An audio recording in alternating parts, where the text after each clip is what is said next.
Shalom shalom, ndabaramukije mwese mu izina ry'umwami wacu Yesu Kristo umunyanazareti.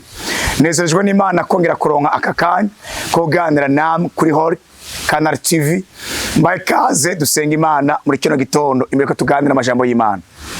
Mana turagushimiye kugira neza kwawe, turagushimiye kuri Imana ikomeye, tugushimiye urukundo rwawe n'imbabazi zawe nyinshi, tugushimiye ko wabikunze ukavyemera kwa aya masaha tuba hano.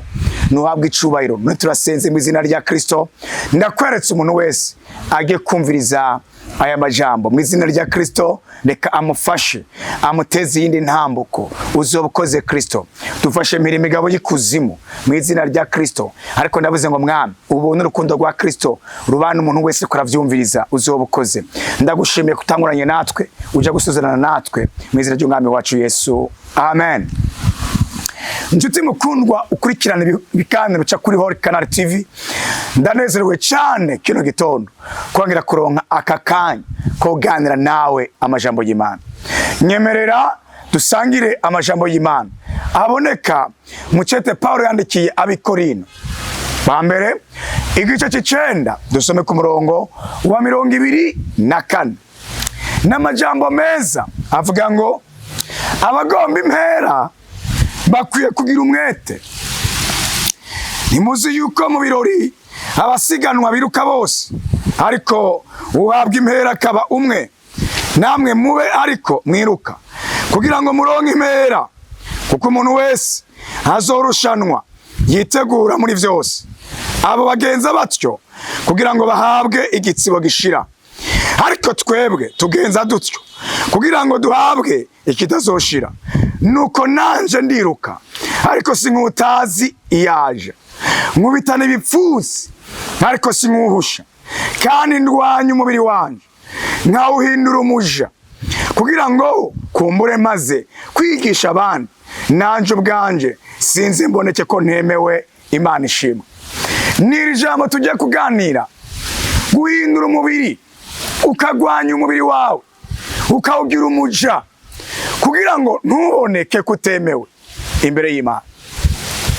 Yari Paulo yagereranije urugendo ruja mu ijuru, arugereranye na kursi yo kwiruka y'abasiganwa.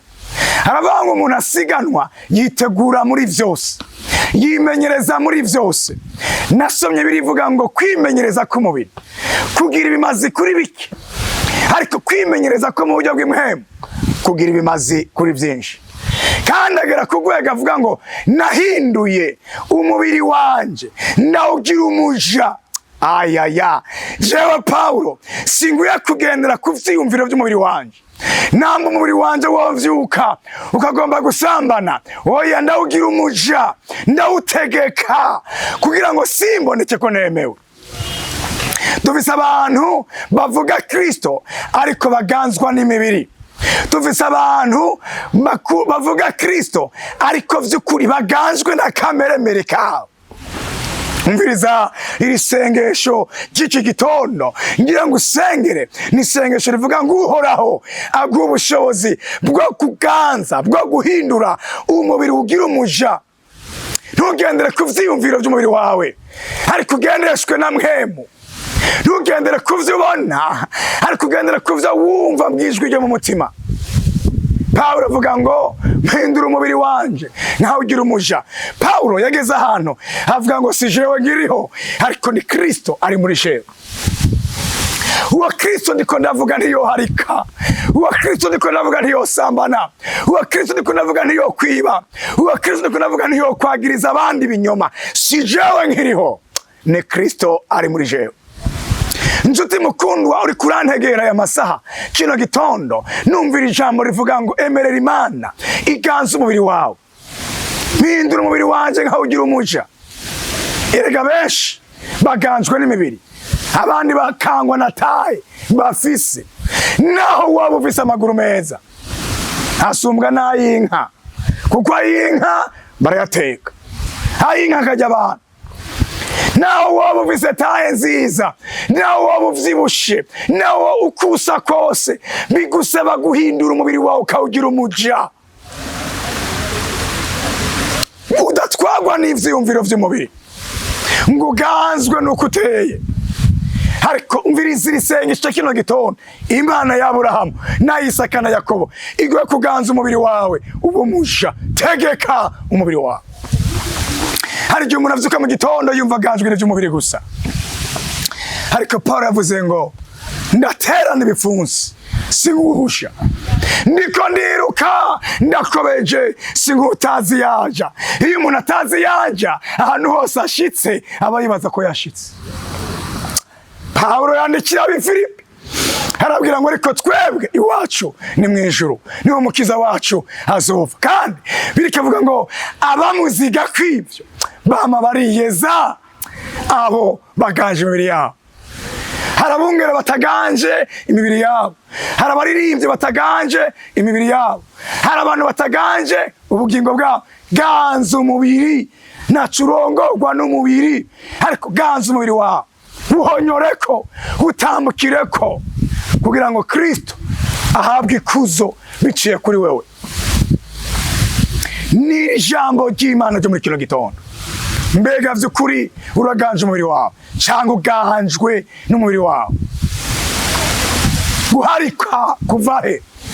Kutabumbwa n'umugore umwe kuva he? Nuko uganjwe n'umubiri. Kugira abasheri batanu biva he? Uganjwe n'umubiri. Kwamura umuhehesi atahuragama, uganjwe n'umubiri. Ariko umviriza isengesho kino gitondo. Imana iguye kuganza umubiri wawe, uhindura umuja umubiri wawe, uvuga ngo si jewe nkiriho, ni Kristo ari muri jewe. Paulo yavuze ngo urugendo rurakomeje, nagenda kubwira ngo yitegura muri vyose kugira ngo aje muri course, yiruke muri competition, agira umwimenyerezo. Nawe ugira umwimenyerezo wo kuganza umubiri, naco wisambanya, gira umwimenyerezo wo kuganza umubiri. Naturaba amafilime y'ibiteye isoni, gira umwimenyerezo wo kuganza umubiri.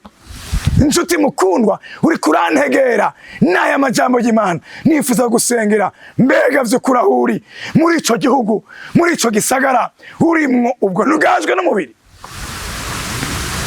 Ababanyi barumiwe, urinjira usohoka umenga ni kwa muganga. Inzu yawe wayigize hoteli, ariko nagira nkubwire muntu uri kuranyumviriza iki gitondo, ganza umubiri. Naco wemera kuganzwa n'umubiri. Mana mucunguzi wanje Yesu, aho ugeze ibintu birahinduka, aho ugeze ibintu birahinduka, aho ugeze haba impinduka. Ndasenze mu izina rya Kristo, aho ugereyemwo ibintu birahinduka. Ndasengeye umuntu wese ariko aranyumviriza, yaba ukuze yaba ukiri muto, iki gitondo mu izina rya Kristo umvira isengesho. Igihe kirakuze mwami, ibihe biragoye, abantu baganzwa n'ivyiyumviro vyabo, abantu baganzwa n'imibiri, bategekwa n'imibiri. Ariko ndasenze kino gitondo duhe guhindura umuja umubiri wacu, ivyiyumviro vyacu. Kino gitondo tuwe kuganza imibiri mu izina rya Kristo. Ndasengeye umuntu agisambana mu izina rya Yesu, ndamusengeye twebera muri we, maze umuhe kuganza umubiri mu izina rya Kristo. Abakiraguza ndabasengeye mu izina rya Kristo, makure muri yo mpemu yo kuzimira mu izina rya Yesu. Mana uzobukoze. Ndasenze abariko batwagwa n'ivyiyumviro bitari vyo mu izina rya Kristo. Uhoraho ganza muri twebwe, tegeka muri twebwe mu izina rya Kristo. Mana uzobukoze. Mwumve mwami iri sengesho, nsengeye abari mu mahanga, abari barakwizeye bakabivamwo bagasubira inyuma. Ngiki gihe c'imhemburo, ngiki gihe cyo kubasubiraho mu izina rya Kristo. Ongera watsitara muri bo, ongera ubaganze. Mana uzobukoze. Genda genda Uhoraho, bakoreko, randura ikintu cose kitatewe nawe, ibiriko birakura muri bo. Bagaburira kameremere ku mubiri, barasenga ntibagisenga, barisonze ntibacisonzesha, baganjwe n'umubiri no kurya no kunwa gusa. Ariko mve mwami, ndabasengeye mu izina rya Yesu, basanga aho bari, tabara ubugingo bwabo. Uhoraho mucunguzi wanje Yesu, oh haleluya, tegeka, genda genda kuri bo, hindukiza inzira zabo mu izina rya Kristo. Mana uzobukoze. bamwe barabivuyemwo basubiye inyuma, ivy'agakiza barabihevye, bagomba kubaho nk'abandi bose, bitwararitse ivy'umubiri, baretse ivy'ubugingo. Ariko ndabasengeye, Uhoraho umucunguzi wanje, bagenderere kino gitondo.